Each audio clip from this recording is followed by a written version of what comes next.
Oceangate shouldn't be doing what it was doing. I wish I had been more vocal about that.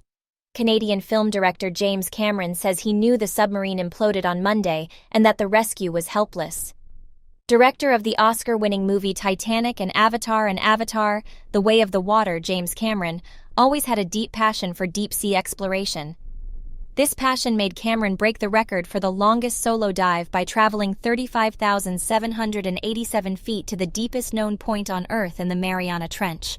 To do so, he used a 24-foot submersible called the Deep Sea Challenger, which he helped design. And in case you haven't heard, he even took over 30 dives himself to the wreckage of the Titanic. So today, this is what he has to say about Titan and the disaster that took the life of 5 people a few days ago. Cameron says he was unaware that the Oceangate was not certified. Stockton Rush even asked him if he wanted to go out there and dive this season, but he said he wasn't interested, and there was a lot of concern about the submersible. He even says people were sending letters to Oceangate saying Titan had to be certified and that taking people into a dive like that would be irresponsible. Unfortunately, warnings that we now know were ignored. When he heard the news on Monday morning, he said he was flooded with calls and emails. But when the submersible was at 3,500 feet, and they lost comms and tracking, he knew it was over.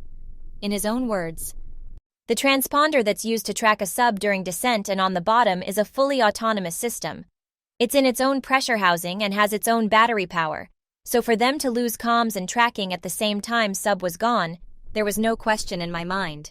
And he even says, "We got a confirmation within an hour that there had been a loud bang at the same time that the comms were lost. A loud bang on the hydrophones, loss of transducer or transponder, loss of comms. I knew what happened. The sub imploded." At that moment, he sent emails to everybody saying that they lost their friends, and the sub imploded, that it was on the bottom of the ocean in pieces. James Cameron also explains that he never believed that the technology used by the Titan would be safe and prepared for such a dive. That it was a big red flag because Oceangate used carbon fiber and a cylinder hull.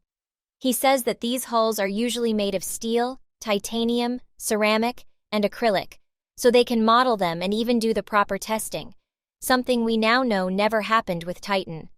In fact, we heard from multiple interviews with journalists and YouTubers who participated in Titan's dives before that there were always problems with communication with the exterior, the controllers, or even trying to dive deeper. Most even say they wouldn't risk their lives to repeat the experience. So the signs were there, but the deceased Oceangate CEO Stockton Rush ignored them.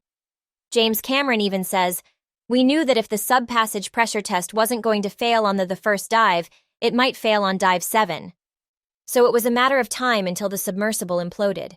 It was going to fail over time, guaranteed. Unfortunately, it failed right away. Check this video to find out the whole truth behind the disaster."